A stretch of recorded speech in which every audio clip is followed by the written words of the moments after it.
How would you feel if you learned that you were nothing but a pawn in a big game? If you're anything like me, that would not sit well with you. Hear me out. Remember back in 2016 when we were told that Russia meddled in the election? They did. They spent $100,000 on social media ads, and we are divided right down the middle on how that money was spent. Half of us believed that they spent the money to try to get Donald Trump elected, while the other half actually believes the intelligence reports that indicate that Russia meddled in order to divide America. If you take a moment to look at the ads, you'll see that they're not for one particular candidate. They're for a variety of causes for groups that are currently at war in America. The mere fact that anyone still believes that Donald Trump and Russia colluded to sway the election is proof that Russia won. They succeeded. Mission accomplished. Because that is Russian disinformation. And do you think that Russia is the only enemy that's messing with our minds? No. Our enemies benefit when America is divided and at war with itself. Now, think about all the time you spend on social media. Think about the images, the videos, the ads that pop up in your news feed.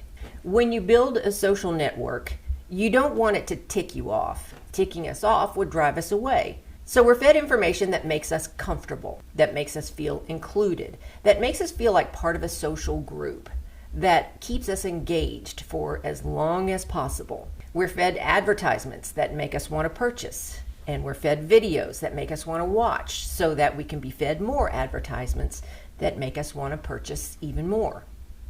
We're shown friends who think like us, and we're given the ability to block out those who don't think like us. There's no question. Social media profits when America is angry, in fear, and clinging to others like us for comfort. Our chosen news outlets feed us the news that makes us more comfortable, from the perspective that most closely aligns with our own perspective. Because they know if they tick us off, we'll change the channel. Look at what happened with Fox News. On election night, they suddenly decided to change their business model and start parroting the mainstream media party line. In one night, they handed 70-some million viewers over to Newsmax, where conservatives now flock to get comfortable again. We never see the perspective of the other side because that perspective ticks us off. As a result, we live in echo chambers where all we hear are the perspectives that make us most comfortable. And as a result of the media's bias, the public is often surprised by developments that their chosen news source didn't prepare them for. The confusion leads to more anger and violence and more headline news.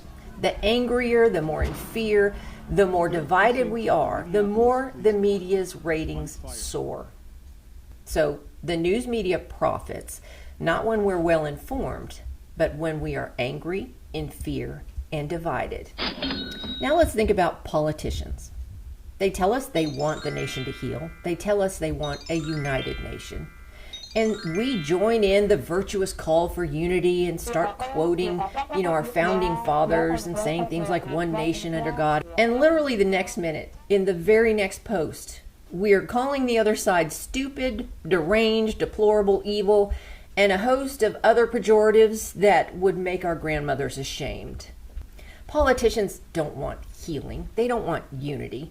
They want more ticked off voters signing up with their party, making donations to their party so they can keep on pimping their agenda. That's because politicians profit from an angry and divided America.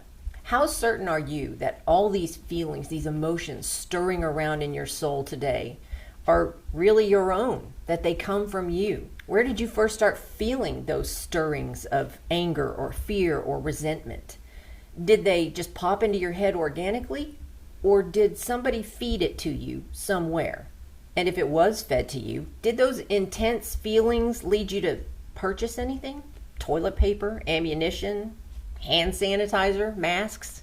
So you have to ask yourself, are you better off knowing whatever it is that stirred all of those emotions in you?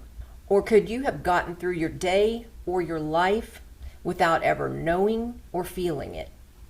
I haven't been around forever. I have been around a long time, long enough to know that America is more divided and angry than ever before. Now look at our own lives. We've been separated from old friends, from loved ones, from even family members. For what? For our political beliefs? For temporary ideals?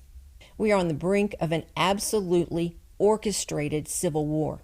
It's orchestrated by big tech, by politicians, by big media, and by foreign enemies that benefit from an America divided. So yeah, we are pawns in someone else's game. The question is, how do we change it? Or do we even want to change it? An executive coach once gave me one of the most valuable pieces of advice I've ever received, and that was, the only way to stop the game is to stop playing. Every road to recovery begins with the recognition and the admission that there's a problem and that we cannot deal with it on our own. Today, I understand that the longer I spend on social media, the angrier, more hopeless, or more fearful I become. I recognize what the tech gods are trying to get me to feel today, and the recognition alone helps me to reject it. I turn off all notifications on my phone except for text messages and phone calls. I never click on recommended videos, and I never click on ads. If I see something that interests me, I jump out of social media or the search engine and I go straight to the source's website. I never purchase through social media or search engines. And as convenient as it is, I will not log into anything through Facebook or Google.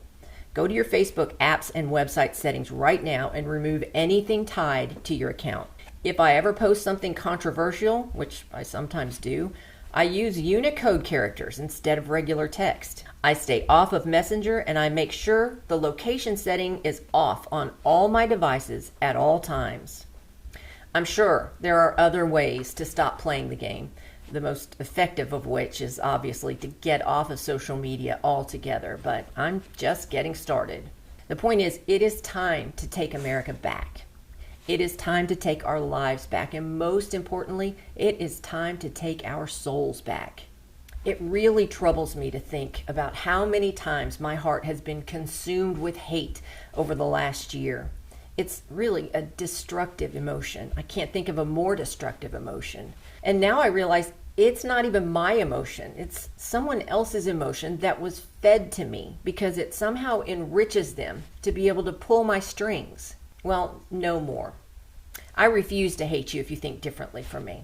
I refuse to hate you if you say things I disagree with. I even refuse to hate you if you call me awful names that would make your grandma ashamed. I am officially removing my token from the game board. I refuse to be part of a game with a flawed design where the only winners are the ones who control the board. I'm Tammy Marler, and that's the way I see it.